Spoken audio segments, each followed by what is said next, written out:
Hey everyone, and welcome to This Explainer.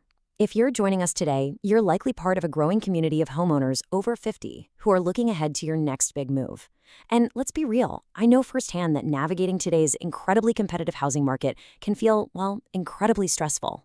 You want to make a change, maybe you're downsizing, or perhaps you want to move closer to family, but the sheer logistics of pulling it off, that can keep you up at night for sure. So today, we are taking a deep breath. We're going to look at a very practical solution to one of the most common hurdles you'll face. We're going to explore a structured, clear path forward by looking closely at how you can bridge the gap and finance your next home purchase with total confidence. Let's get into it. Okay, let's dive right into this dilemma.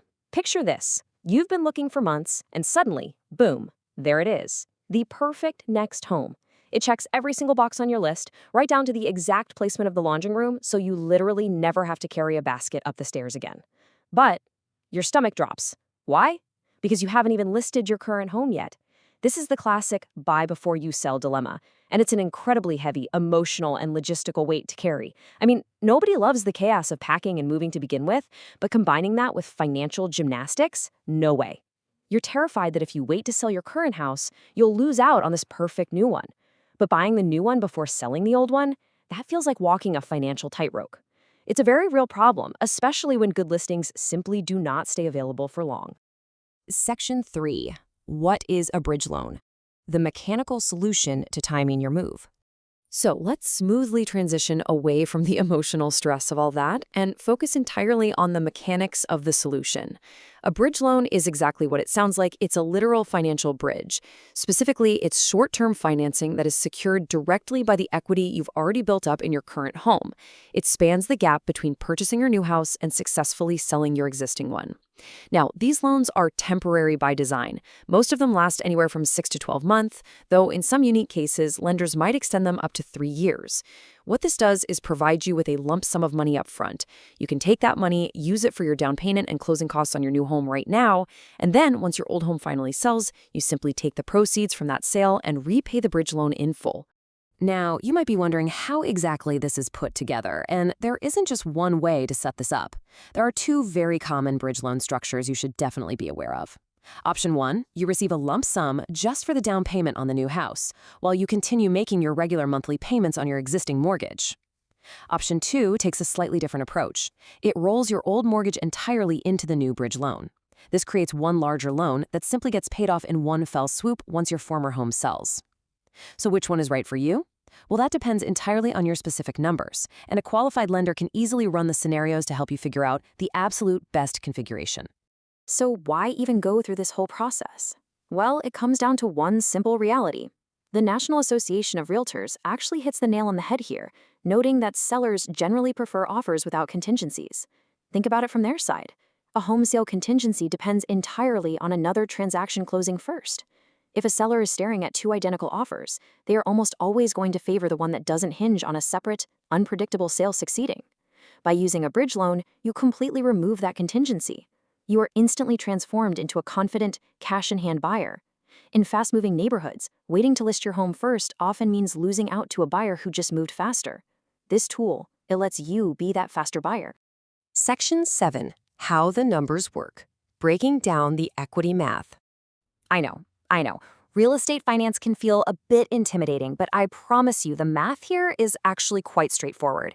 The magic number to remember is 80%. Lenders base your bridge loan amount on the equity you have in your current home. Most lenders will allow you to borrow up to 80% of your current home's total value, minus whatever you still owe on your mortgage. And this brilliantly illustrates exactly how that 80% rule plays out in the real world. Let's demystify this math. Imagine your current home is valued at $400,000. Okay, that's our baseline. Now, let's say you still owe $150,000 on your existing mortgage. To find your maximum bridge financing, the lender calculates 80% of that $400,000 home value, which comes out to $320,000. Then, they just subtract the $150,000 you still owe. That leaves you with $170,000. Boom! That $170,000 becomes your available bridge financing limit to use for your next move. Of course, your actual final limit will depend a bit on your credit score and your overall financial picture, but this gives you a fantastic starting estimate. Let's actually look at how this builds a successful timeline in reality. Consider a recent homeowner in the south suburbs. She had $200,000 in equity in her current home and found a new house she absolutely loved, but she hadn't listed her old one yet. Step 1, her lender approved a bridge loan against that equity. Step 2, she used those funds to make a really strong, non-contingent offer on the new house. And guess what? Because her offer wasn't tied to selling her old house, the seller accepted her bid over 2 competing offers. Step 3, she moved into her new house totally seamlessly. Step 4, she listed her old house, sold it in just 10 weeks, and used those proceeds to completely pay off the bridge loan. The end result? She got the house she wanted with absolutely no overlap in her mortgage payments going forward. A total win. Section 11. Bridge loans versus HELOCs. Comparing your financing tools.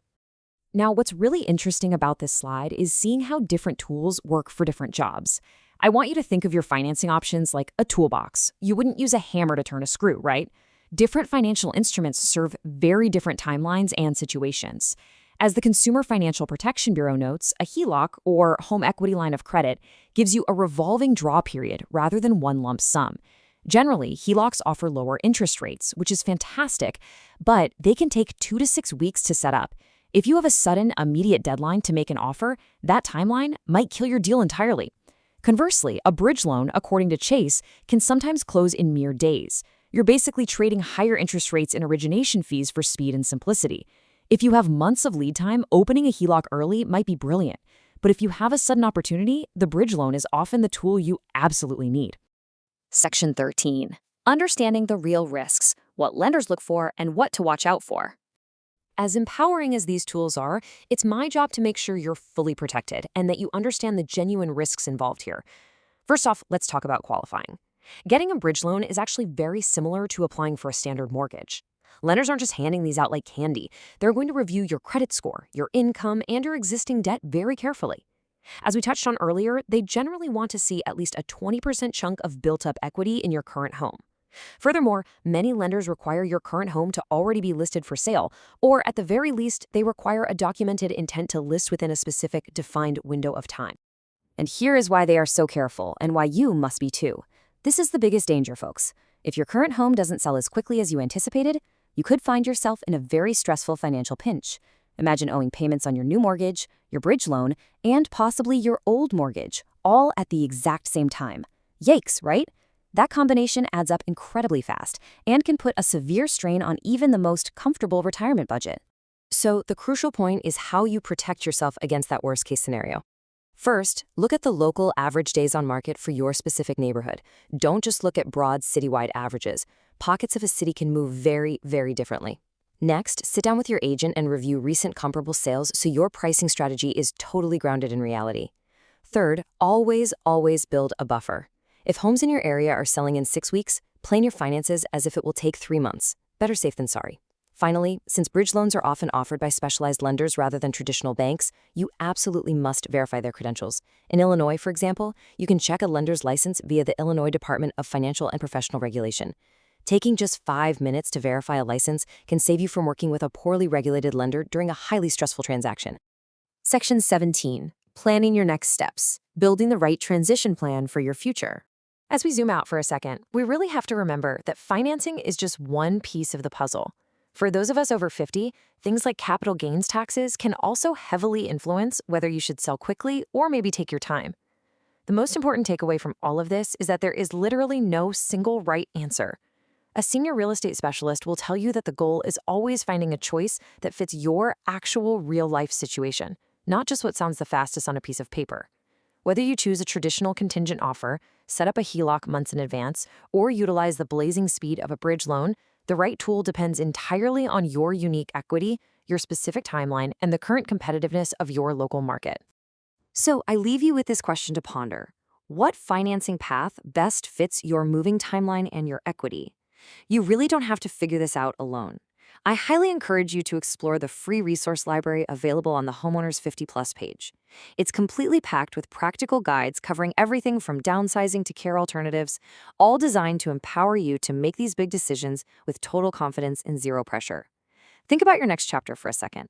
Are you going to let market timing dictate your future, or are you ready to build the financial bridge that gets you exactly where you want to be? Thanks so much for joining me on this explainer, and I'll see you next time.